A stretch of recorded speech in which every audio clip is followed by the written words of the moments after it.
गणेश और सवारी मूषक की कहानी बहुत समय की बात है। एक बहुत ही भयंकर असुरों का राजा था गजमुख।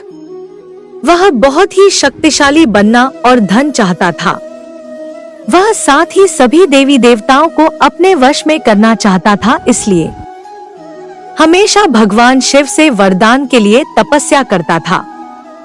शिव जी से वरदान पाने के लिए वह अपना राज्य छोड़कर जंगल में जाकर रहने लगा और शिव जी से वरदान प्राप्त करने के लिए बिना पानी पिए भोजन खाए रात दिन तपस्या करने लगा। कुछ साल बीत गए।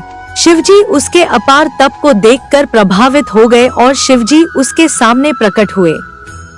शिवजी ने खुश होकर उसे दैविक शक्तियां प्रदान किया, जिससे वह बहुत शक्तिशाली बन गया।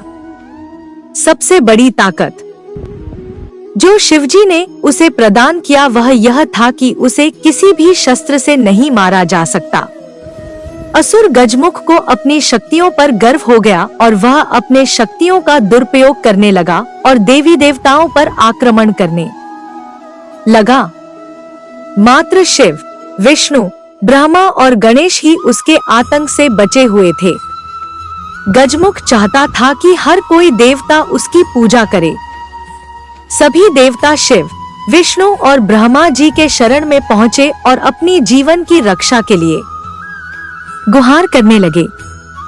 यह सब देखकर शिवजी ने गणेश को असुर गजमुख को यह सब करने से रोकने के लिए भेजा। गणेश जी ने गजमुख के साथ युद्ध किया और असुर गजमुख को बुरी तरह से घायल कर दिया, लेकिन तब भी वह नहीं माना। उस राक्षस ने स्वयं को एक मूषक के रूप में बदल लिया और गणेश जी की ओर आक्रमण करने के लिए दौड़ा। जैसे ही वह गणेश जी के पास पहुंचा, गणेश जी कूदकर उसके ऊपर बैठ गए और गणेश जी ने गजमुख को जीवन भर के मुस में बदल दिया और अपने वाहन के रूप में जीवन भर के लिए रख लिया।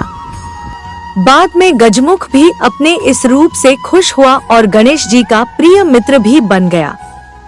गणेश जी के टूटे दांत की कहानी जब महर्षि वेदव्यास महाभारत लिखने के लिए बैठे तो उन्हें एक ऐसे व्यक्ति की जरूरत थी जो उनके मुख से निकले हुए महाभारत की कहानी को लिखे। इस कार्य के लिए उन्होंने श्री गणेश जी को चुना। गणेश जी भी इस बात के लिए मान गए, पर उनकी एक शर्त थी कि पूरा महाभारत लेखन को एक पल ले लिए भी बिना रुके पूरा करना होगा। गणेश जी बोले, अगर आप एक बार भी रुकेंगे तो मैं लिखना बंद कर दूंगा। महर्षि वेदव्यास ने गणेश जी की इस शर्त को मान लिया, लेकिन वेदव्यास ने गणेश जी के सामने भी एक शर्त रखा और कहा, गणेश आप जो भी लिखोगे समझ कर ही लिखोगे। गणेश जी भी उनकी शर्त मान गए। दोनों महाभारत के महाकाव्य को लिखने के लिए बैठ गए। वेदव्यास जी महाकाव्य कोडोट अपने मुहर से बोलने लगे और गणेश जी समझ कर जल्दी जल्दी लिखने लगे। कुछ देर लिखने के बाद अचानक से गणेश जी का कलम टूट गया। कलम महर्षि के बोलने की तेजी को संभाल ना सका। गणेश जी समझ गए कि उन्हें थोड़ा से गर्व हो गया था और उन्होंने महर्षि के शक्ति और ज्ञान को ना समझा। उसके बाद उन्होंने धीरे से अपने एक दांत को तोड़ दिया और स्याही में डूबा कर दोबारा महाभारत की कथा लिखने लगे।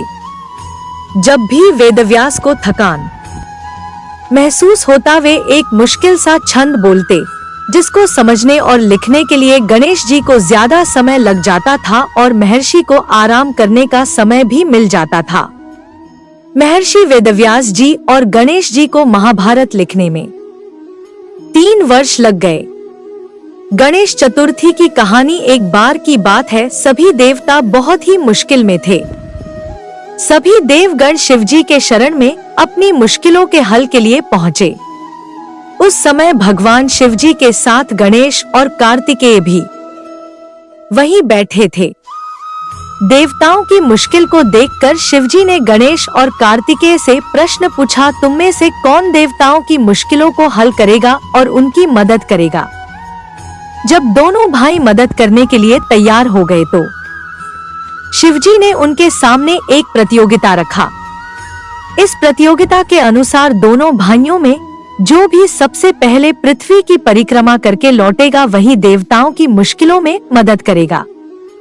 जैसे ही शिवजी ने यह बात कही, कार्तिकेय अपनी सवारी मोर पर बैठकर पृथ्वी की परिक्रमा करने चले गए। परंतु गणेश जी वही अपनी जगह पर खड़े रहे और सोचने लगे कि वह मूषक की मदद से पूरे पृथ्वी का चक्कर कैसे लगा सकते हैं। उसी समय उनके मन में एक उपाय आया।